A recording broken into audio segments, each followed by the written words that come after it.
Hello बच्चों, तो स्वागत है आप सभी को फिर से हमारे एक नए वीडियो में। तो आज हम लोग देखेंगे जो हमारे 5 मार्क्स में क्वेश्चन आते हैं फिजिक्स में और बहुत ही इंपॉर्टेंट है। देखिए, विद्युत फ्लक्स को परिभाषित करें और गॉस प्रमेय को लिखे एवं सिद्ध करें। देखिए, यह 2002 में, 2009 में, 2012 में, 2015 में और 2022 में, और यह बहुत संभावना है कि 2026 में यह पूछा जाएगा।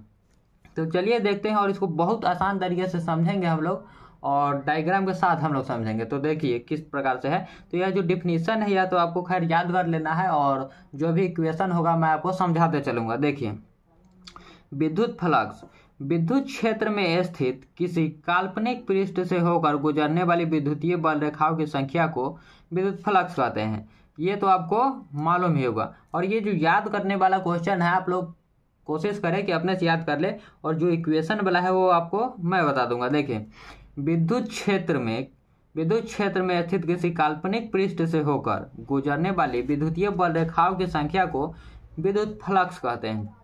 जो विद्युत क्षेत्र है और उसमें से जो विद्युत गुजरता है और जो उसमें काल्पनिक पृष्ठ जो निकलता है उसी को हम लोग, उस रेखाओं की संख्या को हम लोग विद्युत फ्लक्स कहते हैं। और देखिए, जो गॉस प्रमेय है, और गॉस प्रमेय को भी हम लोग थोड़ा सा डिफिनीशन देख लेते हैं इसका भी।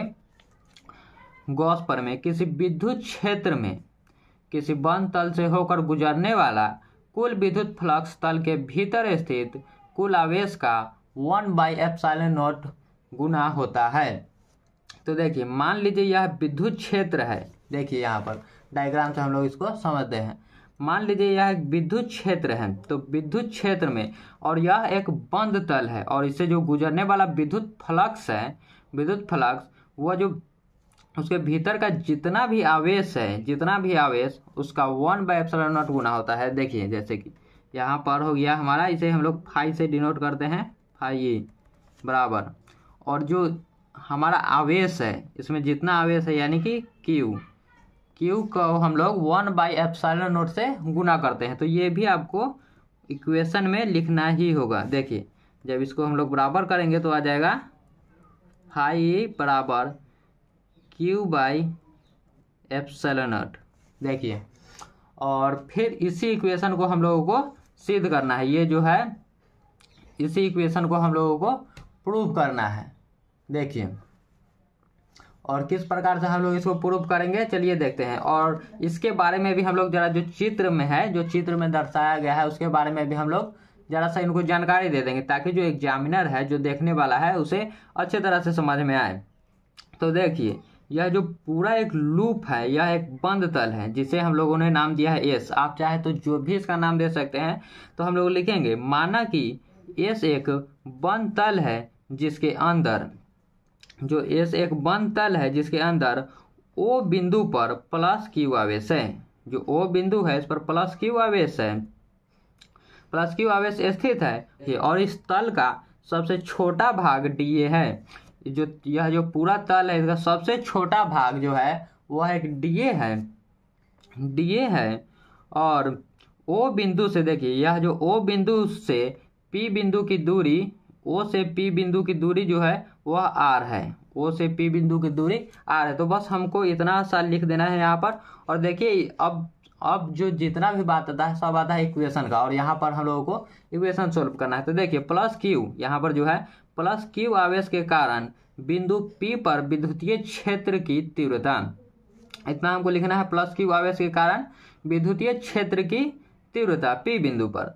तो देखिए, यहाँ पर विद्युतीय क्षेत्र की तीव्रता आप लोगों ने पढ़ा होगा और इसका फॉर्मूला आपको याद होना चाहिए, तभी इससे हमारा बनेगा। जो यहाँ पर जो P बिंदु का है वो विद्युत क्षेत्र का तीव्रता। तो और विद्युत क्षेत्र की तीव्रता का हम लोगों का जो फॉर्मूला होता है, यह देख लीजिए, 1/4πε0 इंटू Q/r²। देखिए, यह आपको याद रहना चाहिए।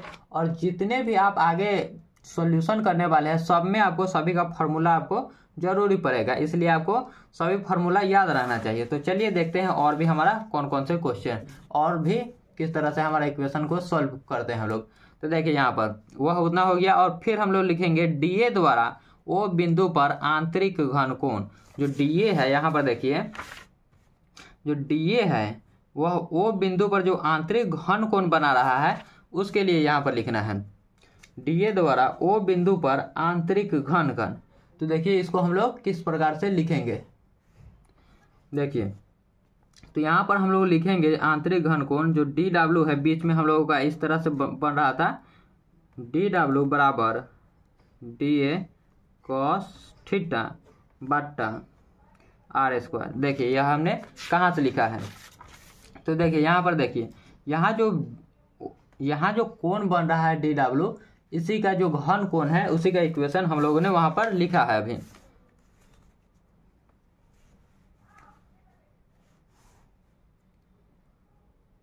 तो देखिए और फिर यहाँ पर है डीए से गुजरने वाला वैद्युत फ्लक्स। डीए जो है डीए से गुजरने वाला वैद्युत फ्लक्स, तो डीए से गुजरने वाला वैद्युत फ्लक्स को हम लोग लिख लेंगे, या जो वैद्युत फ्लक्स का फॉर्मूला होता है ठीक उसी प्रकार से। देखिए डी फाई ई बराबर ई डी ए, और जब इसका हम लोग वेक्टर को हटाएंगे यहाँ पर वेक्टर को, तो यहाँ पर हो जाएगा D phi E D A cos theta. जब हम लोग यहाँ पर वेक्टर को हटा देंगे सदिश रूप से, सदिश रूप को अगर हम लोग हटा देते हैं तो यहाँ पर इस प्रकार से ई डी ए कॉस थीटा हमारा हो जाता है।